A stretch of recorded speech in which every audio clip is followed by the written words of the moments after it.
Deputado, praticamente esses 2 primeiros anos na Assembleia, o senhor foi um solitário na oposição, podemos dizer assim.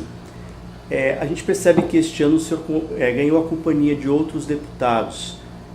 A gente já pode dizer que realmente hoje esse corpo de oposição aumentou, já dá para falar que esses deputados que agora estão se manifestando, fazendo mais críticas ao governo, se manifestando na Assembleia de forma mais veemente, fazem parte de uma oposição?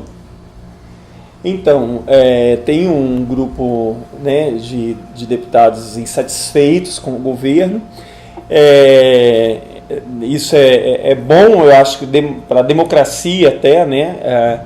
Agora, não sei se já dá para dizer assim, de um grupo coeso, e que pode dizer, olha, esse é um grupo de oposição que está fechado e tal, não sei.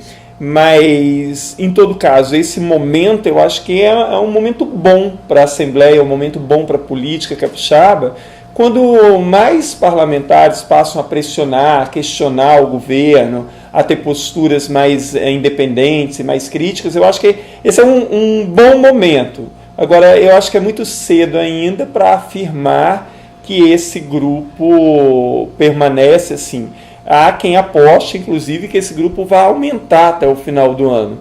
Mas eu não tenho uma certeza absoluta ainda de que esse grupo permaneça. Eu espero que sim.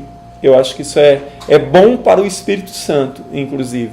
Mas está cedo ainda para dizer. De qualquer maneira, o senhor acha que isso se deve a um processo de fragilidade política do governador Paulo Artung e também da mudança da mesa diretora, que houve uma mudança bastante significativa, né, nos membros da mesa diretora? Eu acho que isso se deve, eu não sei se a fragilidade ou se isso se deve a essa forma de política do governo Paulo Artung. Essa forma de agir nas sombras, essa forma rasteira de agir na política, eu acho que se deve muito mais a isso, né? Então, a insatisfação de como se deu a eleição da mesa, uma coisa decidida dentro do Palácio Anchieta e não com os 30 deputados, né? A questão, né, do Teodorico Ferraz, como ele foi descartado pelo governo, né? E pelos próprios pares que até então eram seus aliados e que usufruíram, né, da presidência dele, e o governo articulando ali por trás, né, corroendo de alguma forma. Então eu acho que é muito mais isso. Então essa insatisfação vem dessa política do governo achar que ele pode intervir nos poderes do jeito que ele quiser e armar as coisas do jeito que quiser, e que todo mundo sempre vai estar satisfeito, e sempre por medo, ou por temor, ou por obediência, sempre vai aceitar passivamente essas interferências que são bruscas e são ruins, sempre ruins, nunca são boas. Então eu acho que se deve muito mais a isso, e talvez tende a aumentar essa insatisfação, talvez com alguns políticos caindo na real sobre como o governo age de uma forma, às vezes, pequena e rasteira.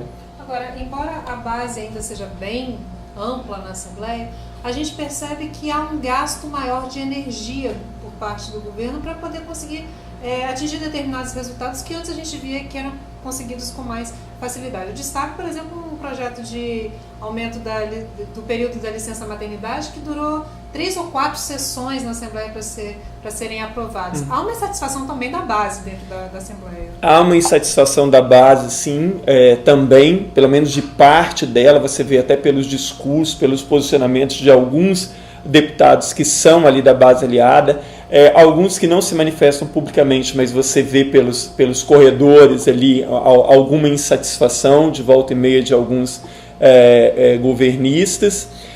E para além de tudo isso, né, da insatisfação de parte da base, desses 7, né, porque o meu caso não é insatisfação, eu nunca estive satisfeito com esse governo, então não é uma coisa pontual, assim, tudo isso que aconteceu agora é o que eu estou dizendo desde o começo de 2015. Então, somando a essa insatisfação com essa forma do governo agir, há uma falta de tato do governo, através do seu líder, de lidar com isso. O deputado Gildevan Fernandes, ele tem a habilidade de um rinoceronte numa loja de cristal. Então, assim, eu não entendo como ele é o líder do governo. Eu acho bom que ele seja, porque ele só vai desgastando mais o governo. Mas, assim, eu não sei, eu penso que outros deputados muito mais habilidosos, eu imagino que não tenham sido convidados, ou então não quiseram assumir esse desgaste. Porque, pelo menos assim, por mais que eu discorde do governo e dessa forma, mas existem deputados muito mais habilidosos. O deputado Rodrigo Coelho, por exemplo, é um deputado infinitamente mais habilidoso, né? E mais polido. Acreditava-se, inclusive, que ele fosse escolhido como líder do governo. Né? Então, eu não sei se ele não foi convidado ou se ele não quis. Eu até acredito que ele não quis, tá? O próprio vice-líder, o deputado Jamir Malini, é muito mais habilidoso do que o deputado Gildevan Fernandes. Então você soma toda essa forma pequena de agir do próprio governo com a inabilidade do líder do governo de lidar com essas questões do plenário. Mas talvez, já que o senhor tocou no nome do Gildevan, talvez vamos dizer assim, né, entre aspas, a qualidade do Gildevan não seja essa disponibilidade dele fazer o trabalho sujo, como aconteceu, por exemplo, essa semana na votação, como a gente chama aqui, barriga de aluguel do seu projeto. Ontem, né? Então, eu também às vezes penso isso. Eu acho que essa é a questão, né? Alguns deputados não iam se submeter a esse tipo de trabalho, a esse tipo de manobra, a esse tipo de atuação. Então, isso também é um caso a se pensar. Talvez o governo tenha justamente escolhido o Gildevan pela disponibilidade dele de não se importar em agir dessa forma, né? Como é que o senhor se sentiu quando o senhor viu que o seu projeto, que é um projeto muito interessante, né, de dar publicidade às votações nominais no site da Assembleia, né, e no Diário Oficial, e o senhor, de repente, o senhor descobre durante a votação que seu projeto foi enxertado com uma emenda rasteira para poder impedir uma CPI? Olha, eu nem sei como explicar o meu sentimento em relação a isso. Por quê? Assim, para aqueles que estão nos ouvindo, né, o meu projeto de resolução ali para mudar uma parte do regimento, para dar mais transparência. Então, assim, o meu projeto dizia que, a partir da aprovação, todas as votações nominais têm que constar no site, para que as pessoas possam consultar como os deputados votaram ou deixaram de votar. O que é como acontece na Câmara dos Deputados. Exatamente, o que é fundamental. Hoje é muito difícil conseguir essa informação no site. Ótimo. E daí, então, ali foi para votação ontem, finalmente, depois de muito tempo. Eu estava satisfeito de ter entrado na pauta na sessão extraordinária, e aí o líder do governo ali em conluio, né, com a mesa diretora e com a secretaria da mesa, enxerta uma emenda que não tem absolutamente nada a ver com a minha proposta original. A emenda do deputado Gildevan, que foi acoplada ao meu projeto, versa sobre questões relacionadas à CPI. Uma clara manobra para impedir a continuação do andamento da CPI da CESAM, proposta pelo deputado Euclério Sampaio. Quer dizer, foi uma forma medíocre, pequena de se fazer isso, porque isso não guarda relação nenhuma com o teor do meu projeto. E o artigo 169 do nosso regimento, ele é muito claro. Não serão aceitas emendas que não guardarem relação com o teor da matéria. O teor da matéria aqui, né, que está na minha proposta e no projeto que foi aprovado, é de transparência. Ponto. Não fala nada sobre CPI, sobre retirar nome de CPI, sobre colocar nome. Não fala nada sobre isso. Quer dizer, a mesa não poderia ter aceito. Daí a secretaria da mesa faz uma interpretação esdrúxula do regimento para garantir ali que continue. O presidente põe para votar de uma forma muito rápida e não dá tempo nem de eu conseguir entender o que estava acontecendo. Então, na segunda-feira, nós vamos protestar de forma veemente em relação a isso no plenário e vamos tentar tomar as medidas cabíveis, né, legais, para que essa emenda não entre como emenda ao meu projeto. Porque, de certa forma, isso macula até o meu projeto, né? E foi vergonhoso o que foi feito, na verdade. Então, o senhor acha que ele escolheu o seu projeto para fazer esse enxerto? Olha só, eu não... A questão, eu acho que assim, como eu tinha pedido e o meu projeto ia entrar nessa sessão, Então, assim, se ele fosse esperar um outro projeto, até segunda-feira, quando deveria ser lido o requerimento da CPI da CESAM do deputado Euclério, que talvez não desse tempo. Então, assim, eu acho que ele fez isso propositalmente, já com poucos deputados ali, e já, eu acho que combinado com a mesa e com a secretaria da mesa, para não dar tempo mesmo, propositalmente, se entender o que estava acontecendo. Porque, a rigor, né, se ele apresentou uma emenda à mesa, o projeto teria que voltar para ser analisado pela Comissão de Justiça. Não poderia ter sido aprovado ali, porque a Comissão de Justiça tem que analisar a emenda. Então, quem analisa se a emenda é constitucional ou não? A mesa, ela não pode fazer isso. Então, na verdade, foi um atropelo imenso, foi rasteiro, foi pequeno a forma e o momento em que isso foi feito, e que nós vamos, segunda-feira, questionar de forma veemente sobre essa questão e vamos tomar as medidas cabíveis, porque se for necessário a gente vai procurar recorrer à justiça através de um mandado de segurança ou ver o que é possível. A minha assessoria jurídica está vendo isso, porque assim, pelo regulamento da Assembleia eu teria que recorrer à Comissão de Justiça, mas a Comissão de Justiça é presidida pelo próprio deputado Gildevan Fernandes, que é o líder do governo. Aliás, outra coisa esdrúxula, né? Que o líder do governo presida a Comissão de Justiça e que relate muitas vezes os projetos do próprio governo. Né? Só nesses momentos a gente percebe que isso é uma anomalia, né? Quando se aponta para esse problema, quando ele acumula essas duas funções, que a gente percebe quando a coisa acontece, que por que isso não deveria acontecer. Exatamente, porque assim, se o líder do governo relata os próprios projetos do governo, por exemplo, é vetado o fato de você relatar o seu projeto. Se você apresentar um projeto, você é membro de uma comissão, você não pode relatar o projeto. Se o líder do governo relata os projetos do governo, é como se ele é coautor, de certa forma, porque ele representa o governo. No ano passado eu apresentei uma proposta para proibir que o líder do governo seja relator de projetos do governo, que não passou pela Comissão de Justiça e o projeto não andou. Nós vamos reapresentar esse ano, porque como você disse, é uma anomalia. Não é possível, né? E como as comissões foram formadas esse ano, todo mundo viu, né? As comissões foram formadas pelo Palácio Anchieta, que diz quem podia e quem não podia ficar nas comissões. Eu fui excluído de todas. Agora, então, desculpa, pode concluir. Não, para você ver a ingerência do governo dentro da Assembleia. Né? Deputado, de qualquer maneira, a gente sabe que existe uma chance enorme dessa CPI não sair. Né? Uhum. De qualquer maneira, como o senhor vê essa questão que foi primeiramente trazida pelo prefeito de Vitória, questionando o serviço do fornecimento de água e esgoto para a cidade de Vitória, e quando ele pôs aí a possibilidade de entregar isso para uma outra empresa, justamente achando que a CESAM não entrega a contento o serviço. O que o senhor acha da questão em si, do tema que provavelmente seria discutido na CPI se ela vingasse? Então, eu acho que a CPI é muito bem-vinda, porque essa é uma função do parlamento, né? Uma das funções do parlamento. Então, assim, se não há problema nenhum com a CESAM, então, assim, por que o governo teme tanto a CPI? Então, para mim, já começa a partir daí, porque existe algo de errado. Porque, assim, se eu não tenho nada a temer, por que eu vou temer ser investigado? Não, pode investigar, pode ficar à vontade, eu não tenho nada a esconder. Se o governo, então, faz todas as questões, e como aconteceu ontem, né?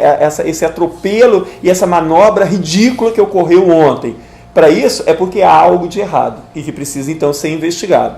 No caso do prefeito, eu acho que o Luciano está coberto de razão. Ele é prefeito da cidade, ele é que tem que saber se o serviço está sendo prestado, se não está sendo prestado. Eu não acredito que o Luciano seria irresponsável de criar uma polêmica em relação do nada só para faturar politicamente. Eu conheço o Luciano e não acredito que ele faria isso. Então eu acho que ele está coberto de razão e essas coisas precisam vir à tona e elas precisam ser debatidas. E a CPI seria um bom momento para esclarecer essa e tantas outras coisas a respeito da CESAM.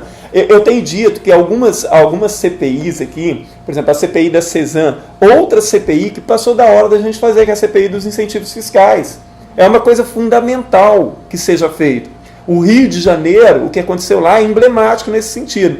Então, eu não sei por que a Assembleia, então, né, a Assembleia se sabe por quê, né, porque ali grande parte é governista, mas seria de amplo interesse da sociedade que isso viesse à tona e fosse investigado. Se não tiver nada, sem problema. O senhor, inclusive, apresentou um projeto para que o Tribunal de Contas possa fazer a divulgação. A divulgação. Né, Então, nós apresentamos um projeto agora, porque desde que foi retirado o artigo 145 da Constituição, e para voltar ali vai ser mais complicado, então nós pensamos num outro caminho, né? Que o Tribunal de Contas passe a ser obrigado a divulgar isso, a todas essas informações para a sociedade.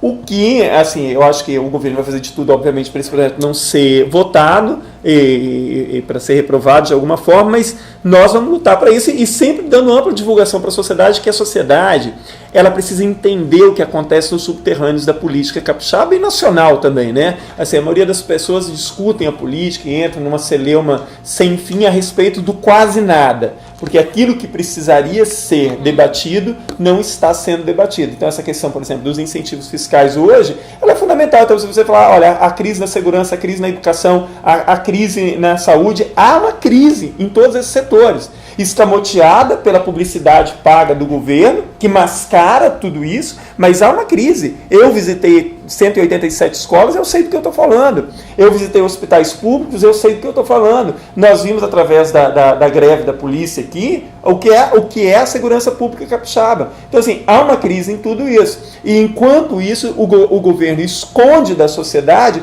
quanto é que ele deixa de arrecadar de dinheiro público, usando a desculpa mais esfarrapada do mundo. Eu não posso divulgar quanto eu te dou e quanto eu te dou de incentivo fiscal, porque eu estaria quebrando o seu sigilo fiscal. Ora, não está quebrando sigilo fiscal nenhum. Eu quero saber quanto e por que você está deixando de pagar tantos % de impostos, porque incentivos fiscais constituem-se num mecanismo importante, sim, para o desenvolvimento, para atrair investimento.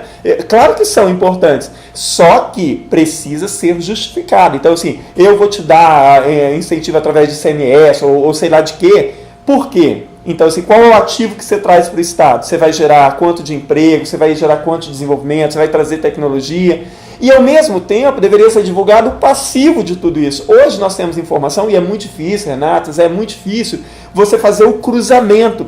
Porque depois de ficar mais de um ano pedindo essas informações, o que a Secretaria da Fazenda fez? Mandou o nome das empresas que recebem, mas não diz quanto nem porquê.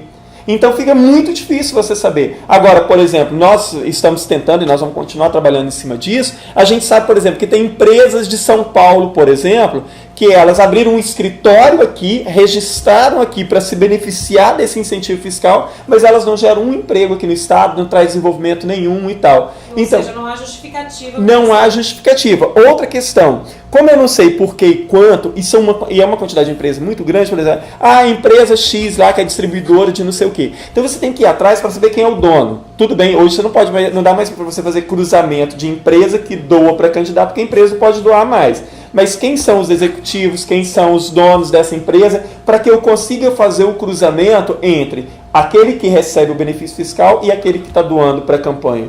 Então, assim, é uma caixa preta, e o Estado do Espírito Santo está perdendo muito dinheiro, e aí vocês viram nos jornais, a Polícia Federal vai começar a investigar empresas que devem 9 bilhões, mas isso em nível federal. Se elas devem 9 bilhões à União, elas devem quanto ao Estado do Espírito Santo? E a população não percebeu a jogada que o governo fez. Nós tivemos um refis proposto pelo governo em 2015, um novo refis já em 2017. Olha, imagina uma coisa dessa, 2 refis em 2 anos.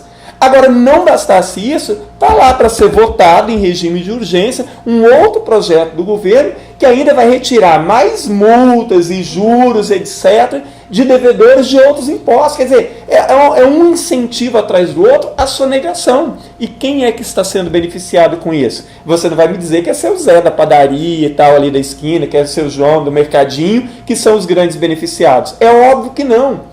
Então, enquanto a União vai investigar empresas devedoras, o governo do Estado faz o quê? Libera os sonegadores do pagamento daquilo que é o seu dinheiro, é o dinheiro que está faltando lá na educação, é o dinheiro que falta na segurança pública, é o dinheiro que falta nos hospitais, é esse dinheiro que está faltando. Agora, o que o governo deve fazer nos próximos anos e que é muito possível que ocorra? Passar nos cobres a Cesam e o Umbanest para dizer assim, olha, tá vendo como eu sou um grande gestor? Olha, estou terminando meu mandato com tanto dinheiro, ainda dei aumento e tal, etc.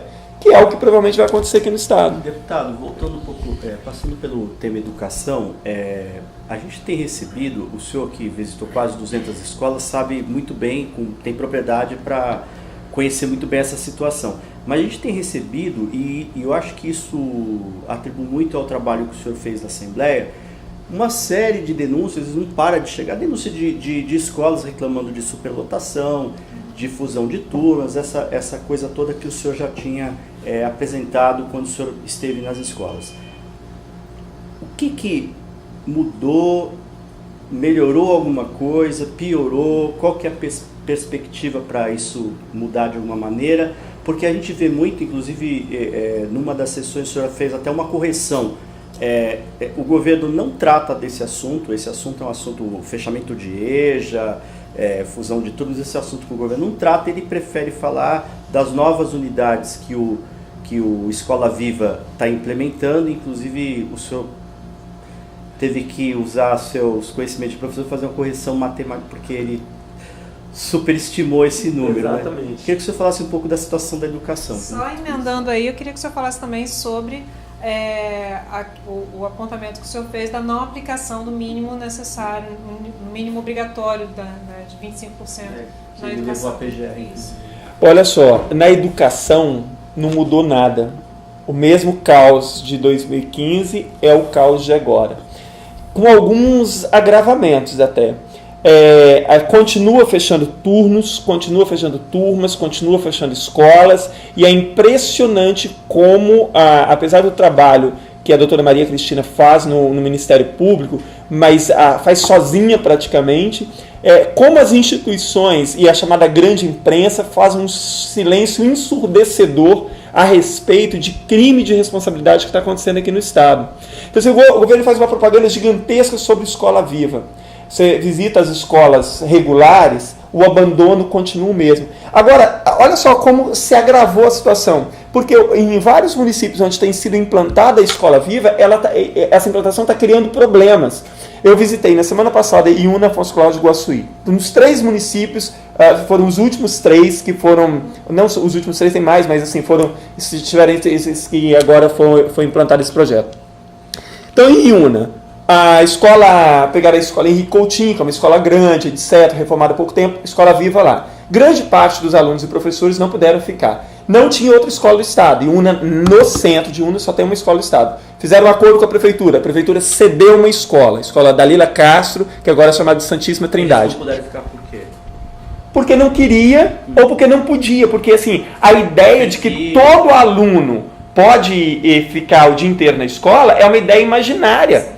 Parte não pode, porque trabalha, tem que ajudar a família, porque faz estágio, porque não sei o quê. Não pode, não fica. E alguns porque não querem ficar mesmo. Porque o ensino integral ele tem que ser opcional, ele não é uma obrigação. E os professores, porque houve uma seleção e muitos professores têm 2 vínculos empregatícios. Trabalha no Estado, trabalha na prefeitura, né? Ou trabalha ali em Una e trabalha em Minas. Então não puderam ficar. E aí foram para essa escola. Aí, olha só, o patético da história. Os alunos do ensino fundamental da prefeitura foram tirados dessa escola e foram colocados numa faculdade. Olha, essa faculdade tem estrutura para receber aluno de ensino fundamental, criancinha. E para dentro desta escola foram os professores e alunos que saíram do Henrique Coutinho. Eles foram avisados disso no primeiro dia de fevereiro, no dia 6 as aulas começaram. A escola foi construída há muito tempo e nunca houve manutenção e reforma. Ela precisa de passar por uma reforma muito grande. Você fala que era de uma escola de educação infantil. Exatamente. Você está recebendo adolescente. Então, ela precisava, antes de mais nada, ter passado por uma ampla reestruturação. Não aconteceu. Então, assim, o diretor, os professores estão fazendo ali das tripas coração para oferecer o melhor que for possível dentro daquele espaço, mas causou um dissabor imenso. Em Iguaçuí o problema foi um pouco menor, mas houve problema também, porque em Iguaçuí tem 2 escolas do Estado. Então os alunos que não ficaram no Monsenhor Miguel de Sanctis, que é onde foi instalada a Escola Viva, foram para essa escola, mas a escola está superlotada e precisa também de ser reestruturada. Mas ali ainda em Iguaçuí o problema foi um pouco menor. Em Afonso Cláudio aconteceu a mesma coisa que em Iguaçuí. A prefeitura cedeu uma escola que eles chamam de escola espelho, a escola que não é a Escola Viva, para que professores e alunos que não quisessem ficar na escola Afonso Cláudio, onde foi instalada a Escola Viva, e lá é uma escola na frente da outra. E aí Antes, essa escola é uma escola que até que não é tão ruim, mas ela precisava ter passado por reestruturação, por equipamentos e tal. Ela não tem equipamento, ela não tem computador, não tem material de educação física, as salas não têm ventilador. Então, assim, as salas são super lotadas. Aí, em Afonso Cláudio, olha o que o governo fez. Não abriu o primeiro ano do ensino médio. O próprio regulamento da instalação de escola viva diz que na cidade tem que ter uma outra escola que ofereça as mesmas modalidades de ensino.